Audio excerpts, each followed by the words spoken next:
America या किसी भी वेस्टर्न कंट्री में जब इंडियन पेरेंट्स माइग्रेट करते हैं तो एक बहुत बड़ी चैलेंज सामने आती है। अपने बच्चों को अच्छे वैल्यूज, सही अपब्रिंगिंग और कल्चरल अंडरस्टैंडिंग कैसे दी जाए। यहाँ पर बहुत सारे इमिग्रेंट पेरेंट्स ऐसे हैं जिनकी इंग्लिश अभी भी लिमिटेड या बेसिक लेवल पर होती है, लेकिन वो अपने बच्चों से केवल इंग्लिश में बात करते हैं। बच्चे, खासकर जो यहीं पैदा हुए हैं या यहीं की स्कूलिंग कर रहे हैं, वो अक्सर इंसिस्ट करते हैं कि वो सिर्फ इंग्लिश बोलेंगे। भले ही उन्हें थोड़ा बहुत हिंदी या गुजराती आती हो, फिर भी वो सिर्फ इंग्लिश में ही कम्युनिकेट करना पसंद करते हैं। लेकिन ये आदत लॉन्ग टर्म में उनके कल्चरल कनेक्शन को वीक कर देती है। इंग्लिश एक बहुत जरूरी लैंग्वेज है, नो डाउट, लेकिन बच्चों को मातृभाषा से जोड़ना इक्वली इंपॉर्टेंट है। इंग्लिश तो उन्हें school, TV shows, cartoons, YouTube और इंटरनेट से अपने आप आ जाएगी, लेकिन family values, traditions, emotional bonding और कल्चरल अवेयरनेस सिर्फ घर से ही मिल सकती है। अगर घर में बच्चे से पेरेंट्स उसकी मातृभाषा में बात नहीं करेंगे तो उसका कनेक्शन अपनी रूट से टूट जाएगा।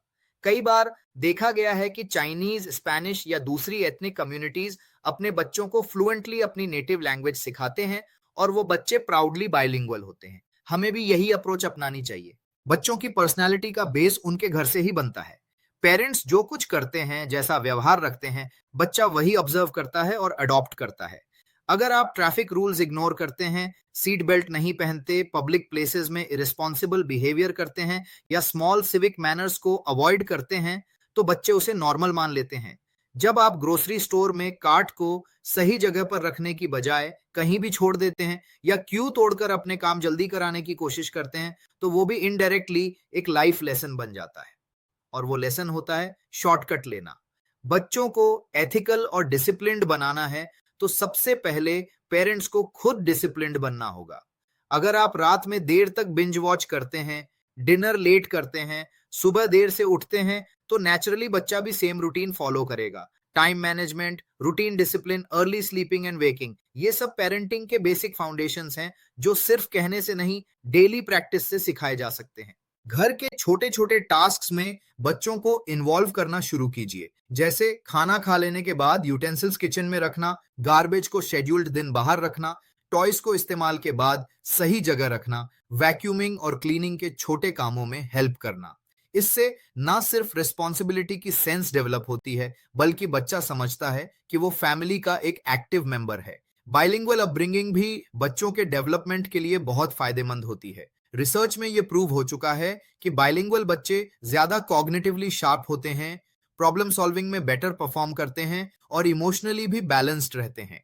इसलिए बच्चों को मातृभाषा के साथ इंग्लिश में भी प्रोफिशिएंसी दिलाना चाहिए, लेकिन इंग्लिश को प्राइमरी लैंग्वेज बनाकर अपनी कल्चर को इग्नोर करना गलत अप्रोच होगी। हर हफ्ते रिलीजियस प्लेस पर जाने की आदत भी बच्चों में स्पिरिचुअल ग्राउंडिंग और डिसिप्लिन बिल्ड करती है। टेम्पल, मॉस्क, गुरुद्वारा या चर्च, किसी भी धर्म को मानने वाले पेरेंट्स अगर अपने बच्चों को वहां ले जाते हैं तो वो gradually morality, respect and faith को समझने लगते हैं। फेस्टिवल्स जैसे दिवाली, होली, रक्षाबंधन, गणेश चतुर्थी वगैरह एक्टिवली सेलिब्रेट कराना बच्चों को कल्चरल आइडेंटिटी से जोड़ता है। अगर पॉसिबल हो तो हर 2-3 साल में बच्चों को इंडिया जरूर ले जाएं। उन्हें दिखाइए कि वहां की लाइफस्टाइल कैसी है, लोग कैसे रहते हैं, कैसे फेस्टिवल सेलिब्रेट करते हैं और डेली लाइफ कितनी मेहनत भरी होती है। इससे बच्चों को रियलाइज होगा कि उन्हें जो कंफर्ट और लग्जरी मिली है वो ग्रांटेड नहीं है, ये उनके पेरेंट्स की हार्ड वर्क और सैक्रिफाइसेस की वजह से पॉसिबल हुआ है। ये कंपैरिजन उनके अंदर ग्रैटिट्यूड और ह्यूमिलिटी डेवलप करेगा। डिजिटल एक्सपोजर आजकल बच्चों की लाइफ का हिस्सा बन गया है, लेकिन अनकंट्रोल्ड स्क्रीन टाइम एक साइलेंट डेंजर है।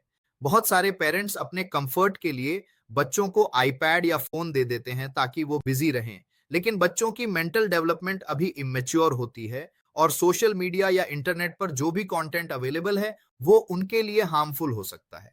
इसलिए स्क्रीन टाइम को स्ट्रिक्टली लिमिट करना जरूरी है। आइडियली 20-30 मिनट्स पर डे, और वो भी मॉनिटर्ड यूज होना चाहिए। गेम्स में भी प्रेडेटर्स और स्कैमर्स एक्टिव रहते हैं जो बच्चों को मैनिपुलेट कर सकते हैं। कई बार ऑनलाइन गेम्स के जरिए भी ड्रग्स या हार्मफुल एक्टिविटीज तक रीच हो सकती है। ड्रग्स का एक्सपोजर आज मिडिल स्कूल से ही शुरू हो रहा है। पीयर प्रेशर बहुत बड़ा फैक्टर होता है, इसलिए पेरेंट्स को अपने बच्चों के फ्रेंड सर्कल के बारे में अवेयर रहना चाहिए। आप उनसे रेगुलर कॉन्वर्सेशन में जान सकते हैं कि वो स्कूल में किसके साथ टाइम स्पेंड कर रहे हैं, क्या एक्टिविटीज कर रहे हैं और किस तरह के इन्फ्लुएंसेस में आ रहे हैं। अगर आपके और बच्चे के बीच ऑनेस्ट कम्युनिकेशन है, तो वो हर चीज शेयर करेगा। इसलिए ट्रस्ट और ओपननेस सबसे बड़ी पेरेंटिंग स्ट्रैटेजी है। अगर बच्चा किसी स्पोर्ट या एक्टिविटी में इंटरेस्ट दिखाता है, तो उसका एनकरेजमेंट जरूरी है। उसके साथ बैठना, उसकी क्वेरीज को आंसर करना, होमवर्क में हेल्प करना और उसकी क्यूरियोसिटी को वैल्यू देना बहुत जरूरी है।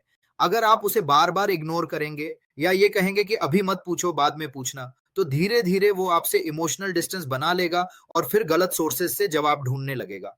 पेरेंटिंग में कंसिस्टेंसी का होना बहुत जरूरी है। अगर एक पेरेंट कोई रूल बनाता है और दूसरा उसे ब्रेक कर देता है, तो बच्चा कंफ्यूज हो जाता है और बाउंड्रीज ब्लर्ड हो जाती हैं। स्क्रीन टाइम हो, स्लीप स्केड्यूल हो या डिसिप्लिन के बाकी रूल्स, दोनों पेरेंट्स को एक जैसा अप्रोच रखना होगा। कभी कभी पेरेंट्स किसी डिसीजन पर डिसएग्री होते हैं, लेकिन वो डिसएग्रीमेंट बच्चे के सामने एक्सप्रेस नहीं होना चाहिए। ऐसी डिस्कशंस प्राइवेट में या बच्चे के बाद में सो जाने के बाद करनी चाहिए, वरना उसका इमोशनल इंपैक्ट बच्चा लाइफ लॉन्ग कैरी कर सकता है। जो भी वैल्यूज आप अपने बच्चे को देना चाहते हैं, वो सिर्फ बुक्स या लेक्चर्स से नहीं आते, वो डे टू डे एक्शन से आते हैं। आप घर के एल्डर्स को कैसे ट्रीट करते हैं, अपने कॉलीग्स या हेल्पर्स के साथ कैसे बिहेव करते हैं, नेबर्स के साथ कैसे इंटरेक्ट करते हैं, ये सब बच्चे ऑब्जर्व करते हैं और सबकॉन्शियसली अब्जॉर्ब करते हैं। इसलिए रिस्पेक्टफुल बिहेवियर और पोलाइट कॉन्वर्सेशन उनकी अपब्रिंगिंग का पार्ट होना चाहिए। पेरेंटिंग एक लाइफ लॉन्ग रिस्पॉन्सिबिलिटी है। इसमें शॉर्टकट्स काम नहीं करते। हर दिन आपको कॉन्शियसली बच्चे के साथ कनेक्ट होना पड़ेगा, उसकी इमोशनल नीड्स को समझना पड़ेगा और उसे सही डायरेक्शन देनी पड़ेगी।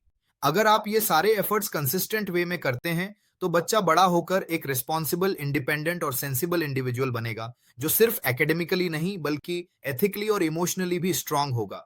चिल्ड्रन को जब सही एज पर right values, strong identity, cultural grounding और इमोशनल सपोर्ट मिल जाता है, तो वो फ्यूचर में गलत रास्तों से खुद को बचा लेते हैं। उन्हें पता होता है कि क्या सही है और क्या नहीं, कौन सी दोस्ती रखनी है और कौन सी नहीं, किस एनवायरनमेंट में रहना है और किससे दूर रहना है। अगर ये क्लैरिटी आपके पेरेंटिंग से उन्हें बचपन में ही मिल गई, तो आगे जाकर आपको किसी चिंता की जरूरत नहीं पड़ेगी।